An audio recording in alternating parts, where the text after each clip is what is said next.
Welcome to icon politics. నేను హరిత. ఎప్పుడు ఏదైనా పార్టీ మీదకి ఎవరైనా వస్తున్నారంటే మన అనుష గారు ఇచ్చే కౌంటర్స్ మనకు బాగా తెలుసు. అయితే పార్టీ సైడ్ నుంచి మరి ఈరోజు రాష్ట్రంలో జరుగుతున్న కొన్ని అంశాల మీద నిన్న శ్యామల గారు మళ్ళీ ప్రెస్ మీట్ పెట్టారు. అయితే దీనికి అనుష గారు ఏం మాట్లాడతారో ఆవిడ మాటలను తెలుసుకునే ప్రయత్నం చేద్దాం. నమస్తే మేడం. నమస్తే అత్త గారు. నమస్తే అండి. మేడం, ఇప్పుడు నిన్న ప్రెస్ మీట్ పెట్టడం చూశారు కదా శ్యామల గారు. అయితే దానికి మీరేమంటారు? వంకలేనమ్మ డొంక పట్టుకు నేర్చిందంటండి. శ్యామల గారి తీరు అట్లా ఉందన్నమాట ఇప్పుడు. ఏ వంక లేదు. రాష్ట్రంలో ఇప్పుడు ఏదైతే కూటమి ప్రభుత్వపు పరిపాలనలో ఏదైనా ఒక విషయం గురించి పోరాడడానికి, క్షేత్రస్థాయిలో పోరాడడానికి ఎటువంటి పరిస్థితి ఈ రోజు లేదు. ఎందుకంటే అన్ని చోట్ల గూడా, అన్ని వ్యవస్థల్లో గూడా చక్కగా వెళ్ళిపోతుంది. సో, ఇప్పుడు ఇంక ఏం చేయాలో తెలియక వంకలేనమ్మ డొంక పట్టుకు నేర్చినట్లు ఏదో ఎక్కడో ఒక టాపిక్ జరిగితే దాని నుంచి బయటకొచ్చి అయ్యయ్యో! రాష్ట్రంలో ఆడబిడ్డలకి భద్రత లేదు, లేకపోతే ఇంకొకటి లేదు అని మాట్లాడుతుంది. ఇక్కడ నేనా మేడం, లాస్ట్ టైం తిరుపతిలో ఘటన జరిగినప్పుడు కూడా ఈవిడ ఆడపిల్లల గురించే అంది.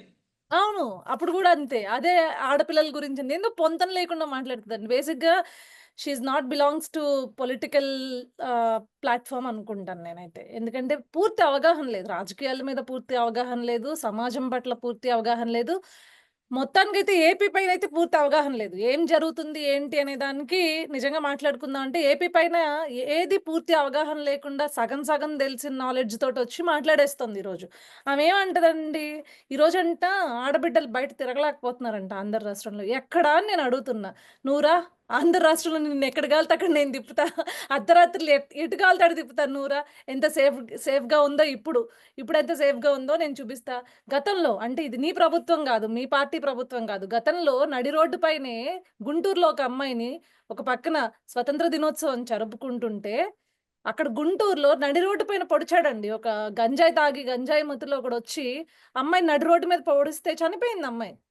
కనీసం దానికి సంఘీభావం తెలుపుదాము, ఆ అమ్మాయి వాళ్ళ కుటుంబాన్ని ఓదారుద్దాం అని చెప్పేసి లోకేష్ గారు ఒక కాల్ ఫర్ తీసుకుంటే, అట్‌లీస్ట్ ఆయన కనీసం ఆ కుటుంబాన్ని కలవనివ్వకుండా, తర్వాత ఆ కుటుంబానికి సంబంధించిన ఆ ఆడబిడ్డకి సంబంధించిన కుటుంబాన్ని గూడా జగన్‌మోహన్ రెడ్డి ఎళ్లి పరామర్శించలేదండి. పిలిపించుకున్నాడు. సచివాలయానికి పిలిపించుకున్నాడు. అంటే ఎంత పొగరో చూడండి.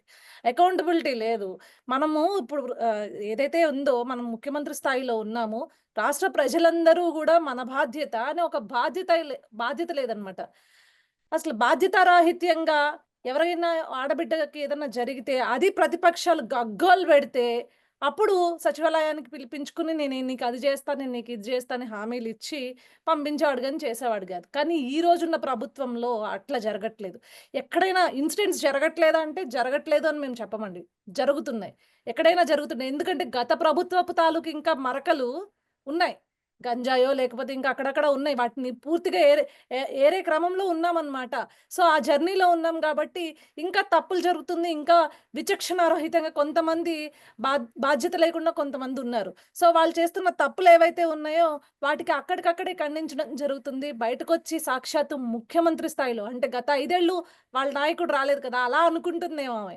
బయటకొచ్చి ఆడబిడ్డల పైన చేయేసిన వాళ్ళని గాని లేదు అంటే ఇట్లా డ్రగ్స్, మాదక ద్రవ్యాలు గాని, గంజాయి విషయంలో గాని ఎవరైనా దొరికితే వాడికదే లాస్ట్ డే అని ముఖ్యమంత్రి స్థాయిలో ఉండి చంద్రబాబు నాయుడు గారు వార్నింగ్ ఇవ్వడం జరిగింది.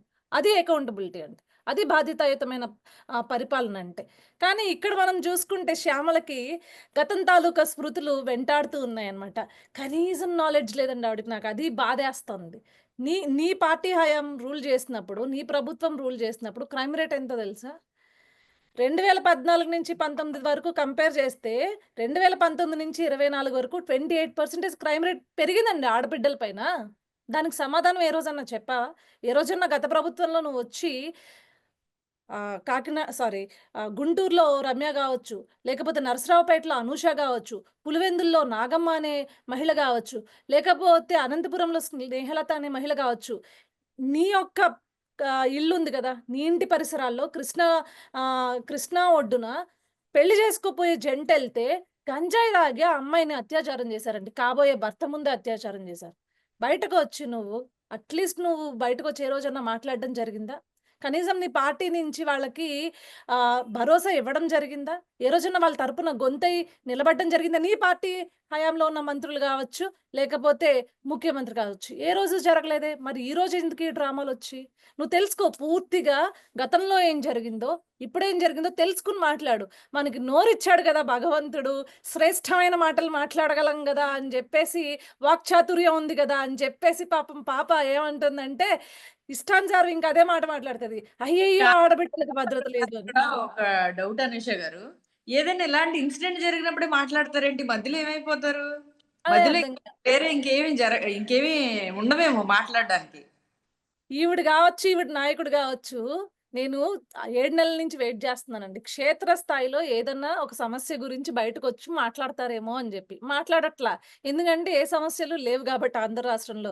మీరు జేసిన అస్తవ్యస్తమైన పాలనకి ఇప్పుడిప్పుడు చక్కదిద్దుకుంటూ ఎళ్తున్నారు. మీరేం క్వెషన్ జేస్తారు? మీరేమన్నా క్వెషన్ జేశారంటే గతంలో జేసిన మీ దరిద్రాలన్నీ బయటకొస్తాయని మీకు భయం. ఇంక ఏమీ లేక ఒకటే మాట మాట్లాడుతది. ఆడబిడ్డలు అన్యాయం అయిపోతున్నారు. ఆడబిడ్డలు ఇదయిపోతున్నారు. ప్రాపర్‌గా వీళ్ళేదో చెప్పారు గదండీ! కొన్ని 2, 3 మచ్చుమర్రు గ్రామంలో బాలిక విషయం గావచ్చు, లేకపోతే రాజమండ్రిలో ఒక ఆడబిడ్డ గురించి కావచ్చు, పిఠాపురంలో ఆడబిడ్డ గురించి గావచ్చు. ఈ ముగ్గురు ఈ 3 ఇన్సిడెంట్స్ మాట్లాడతారు. నేను అదే చెప్తున్నా. మీ మీ ప్రభుత్వంలో దారుణంగా విలాసాలకి, లేకపోతే ఇట్లాంటి మాదక ద్రవ్యాలకి, గంజాయికి అలవాటు చేసేసి నేర ప్రవృత్తిని పెంచిన ప్రభుత్వం మీదైతే, ఇప్పుడు తగ్గిస్తున్న ప్రభుత్వం మాది. ఆ క్రమంలో ఇన్సిడెంట్స్ జరిగినియి. దానికి హుటాహుటిన ఎమ్మెల్యేలు పరిగెడుతున్నారు. హోమ్ మినిస్టర్ స్థాయిలో అనిత గారు పరిగెడుతున్నారు. అదే విధంగా బయటకొచ్చి సీఎం గారు ఒక ప్రెస్ మీట్ పెట్టి, ఇలాంటి తప్పులు మళ్ళీ జరిగితే క్షమించము. చాలా కఠినమైన శిక్షలు వేస్తాము అని చెప్తున్నారు. సో, ఇంత బాధ్యతగా ఉన్నప్పుడు మీరేం ప్రశ్నిస్తారమ్మా నాకర్థం కాదు. ఈ 7 నెలల్లో క్రైమ్ రేట్ తగ్గలేదా? స్టాట్స్‌తోనే మాట్లాడుకుందాం. క్రైమ్ రేట్ తగ్గింది 7 నెలల్లో. క్లియర్‌గా సీఎం గారే చెప్పారు. పూర్తిగా ఎరాడికేట్ చేయలేం గానీ, డెఫినిట్‌గా క్రైమ్ రేట్ తగ్గించేదానికి ఈ ప్రభుత్వం కృషి చేస్తది. ఎవడైనా తప్పు చేయాలి అంటే భయపడే స్థాయికి మేము తీసుకెళ్తామని జెప్తున్నారు. సిగ్గుండాలి ఇంకా ఆమె వచ్చి బయటకొచ్చి ఏమంటారంటే కళ్ళు ఒకటండి ఆమె గుడ్డిది ఎప్పుడు ధృతరాష్ట్రుడిలాగా గత 5 ఏళ్ళు ఉండిపోయింది. ఏ తప్పులు చేసినా బయటికి రాలా. చక్కగా జబర్దస్తులు ప్రోగ్రామ్ జేసుకుంది, యాంకరింగ్ జేసుకుంది. ఆ తర్వాతొచ్చేసి ఈ ఈ ప్రీ రిలీజ్ ఈవెంట్లు జేసుకుంది. ఇలాంటి దాంట్లో ఉండిపోయి ఇప్పుడే కొత్తగా ఇప్పుడు కనిపిస్తుంది. పెద్దగా మేడం అవి. రీ రిలీజ్ ఏంటండి? ఈవెంట్‌లో గూడా పెద్దగా ఎక్కడ కనిపించట్లేదు. బ్యాన్ చేశారు గదండీ! ఆబ్వియస్‌లీ నువ్వు అన్యాయం వైపు నించున్నప్పుడు ఎవడు నిన్ను ఇది జేస్తాడు? మనకర్థం గాదు. నన్ను సినిమా ఇండస్ట్రీ బ్యాన్ జేసిందని ఆవిడే ఏడ్చుకుంటూ చెప్పుకుంది. మరి నువ్వు నుంచున్నదే అన్యాయం వైపు కదా! నువ్వు అభాండాలు వేస్తున్నప్పుడు అవి అభాండాలనే విషయం నీ మనస్సాక్షికి గూడా తెలుసు కదా! ఒకటే స్క్రిప్ట్ ఎందుకు? 3 సార్లు ప్రెస్ మీట్ పెట్టిందండి నాకు తెలిసి 7 నెలల్లో 3 సార్లు ప్రెస్ మీట్ పెట్టిందావిడ మహాతల్లి. ఒకటే స్క్రిప్ట్ చదువుద్ది. ఈమె తెలివి ఎంత అమోఘమైందో నేను జెప్తా. హ్మ్. అసలు ఒక రీల్ చూపిస్తా అండి మీకు. ఆమె తెలీదు. తిరుపతి స్టాంపేడ్ జరిగిందనమాట. స్టాంపేడ్ ఎక్కడ జరిగిందో గూడా ఈ మహాతల్లికి ఏమీ తెలీదు. స్టాంపేడ్ జరిగింది ఎక్కడో గూడా తెలీదు. కేవలం ఊరికే ప్రభుత్వాన్ని ఏదో ఒకటి అనేయాలి కదా! మనకు దొరికింది. శవం దొరికితే జగన్మోహన్ రెడ్డి కాకిలా గెద్దలా ఎలా వాలిపోతాడో, అట్లా ఏదైనా ఇన్సిడెంట్ జరిగితే ఈవిడ కూడా వాలిపోద్దనమాట. ఆయన మరీ టూ మచ్ అండి బాబు. శవాల దగ్గరికెళ్ళి నవ్వుతా ఉంటాడు. నవ్వుతా ఉంటాడు. భార్యాభర్తలు నవ్వుతారు. యాహ్! ఏడుకొండలవాడ వెంకటరమణ స్వామి రక్ష రక్ష సర్వ జగత్ రక్ష. మీ మీద మీ ప్రసాదాల మీద కూటమి నాయకులు చేస్తున్న కుట్రలకు సామాన్య భక్తులపై కోపం ఎందుకు స్వామి? అందరినీ చల్లగా చూడు తండ్రి. అసమర్థ నాయకుల ఏలుబడిలో పవిత్రమైన తిరుమల కొండపై జరిగినటువంటి ఈ సంఘటన చాలా చాలా బాధాకరం. నాడు పుష్కరాలు, నేడు తిరుమల. తిరుమల కొండపై జరిగిందంటండి. అంటే సగం సగం తెలుసుకున్న అజ్ఞాననమాట. పూర్తిగా విషయం ఏది తెలీదు. ఏదో దొరికింది. హడావిడిలో మాట్లాడేయాలి. ఏది మాట్లాడినా ఆఖరికి ప్రభుత్వాన్ని తిట్టాలి. కూటమి ప్రభుత్వాన్ని తిట్టాలి. పవన్ కళ్యాణ్ గారిని "నువ్వు ఒక సనాతన ధర్మ ఆహ్, స సనాతన ధర్మాన్ని పాటిస్తున్నావు గదా! నువ్వేంటి నువ్వెందుకు సపోర్ట్ జేస్తున్నావు? లేకపోతే నువ్వు సనాతన ధర్మాన్ని పాటిస్తున్నా గూడా ఇవన్నీ జరుగుతున్నాయా?" ఇలాంటి పిచ్చి ప్రశ్నలనమాట. ఈ టెంప్లేట్ తప్పించి ఇంకో టెంప్లేట్ ఉండదండి. స్టాంపేడ్ కొండ కింద జరిగింది. అది గూడా అధికారుల అలసత్వం వల్ల జరిగింది. అధికారులే ఒప్పుకున్నారు. దానికి సంబంధించి ఆల్రెడీ యాక్షన్ తీసుకోవడం జరిగింది. బాధితులకు కూడా తగిన న్యాయం జరగడం జరిగింది. న్యాయం చేయడం జరిగింది. సో, నేనేమంటాను అంటే ఇలాంటి మూర్ఖులను తీసుకొచ్చి అర్ధమూర్ఖులనమాట వీళ్ళు. ఒకటండి ప్రాబ్లం హరిత గారు, ఏదైనా పూర్తిగా తెలిసినోడితో ఇబ్బంది ఉండదు. ఏమీ తెలియనోడితో ఇబ్బంది ఉండదు. ఇలా చెప్తే తెలిసి తెలియనోళ్ళు ఉంటారు చూడండి, అది చాలా ఇబ్బంది ఇలాంటోళ్ళతోటి.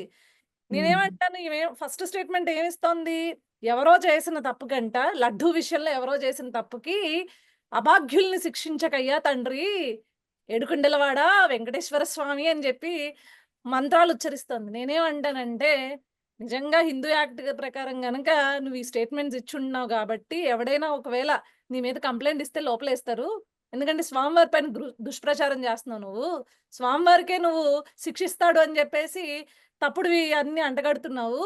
సో, ముందు నిన్ను లోపలేస్తారు తీయమ్మా అని చెప్పి మర్యాదగా చెప్పా. ఇప్పుడు గూడా పాపం ఆ వీడియో తీయలేదండి. అంటే తెలిసినా గూడా తీయరాళ్ళు. మీరు చూడండి. నేను పట్టిన కుందేలుకి 3 కాళ్ళు. నాకు 3 పనులే వచ్చు.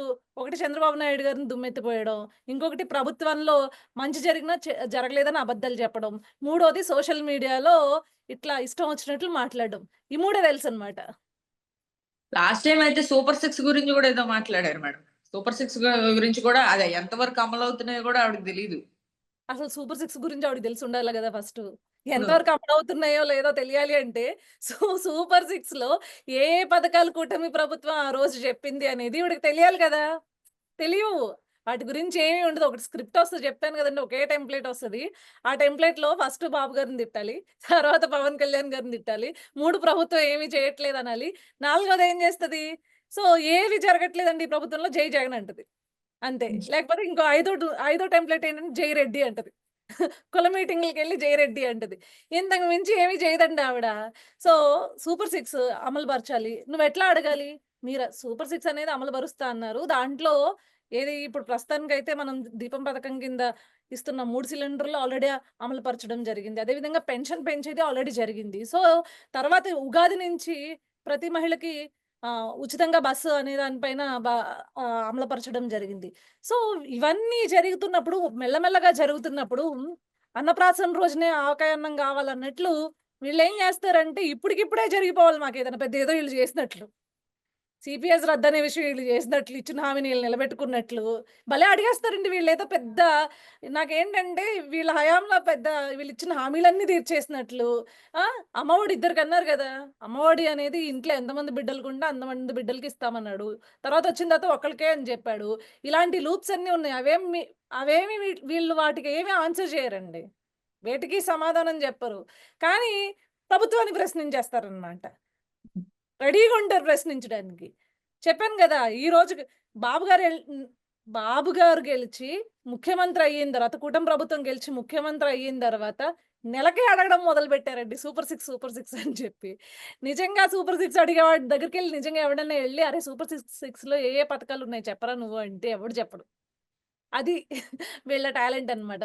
ఊరికే దుమ్మెత్తిపోయడం, లేకపోతే బట్ట కాల్చి ముఖానేయడం, ఏమన్నా అంటుకుంటే ఆళ్ళే తుడుచుకుంటారు గదా అని. ఆ చందాన బోతూ ఉంటారంతే ఈళ్ళు. Right madam. తిరిగి మరొక టాపిక్ తో మళ్ళీ కలుద్దాం. ఈ అంశం మీద మీరైతేనే కరెక్ట్ కౌంటర్ ఇస్తారు. Right. Thank you so much. అండి. అందుకే మా అక్క మీద ప్రేమతో చెప్తున్నా అన్నమాట. ఇంకా రాజకీయాన్ని సరిగ్గా నేర్చుకోవట్లేదు. నేర్చుకోక సరిగ్గా స్టేట్మెంట్స్ ఇవ్వని చెప్తున్నాను నేను. Right madam. Thank you. Thank you అండి. Thank you so much.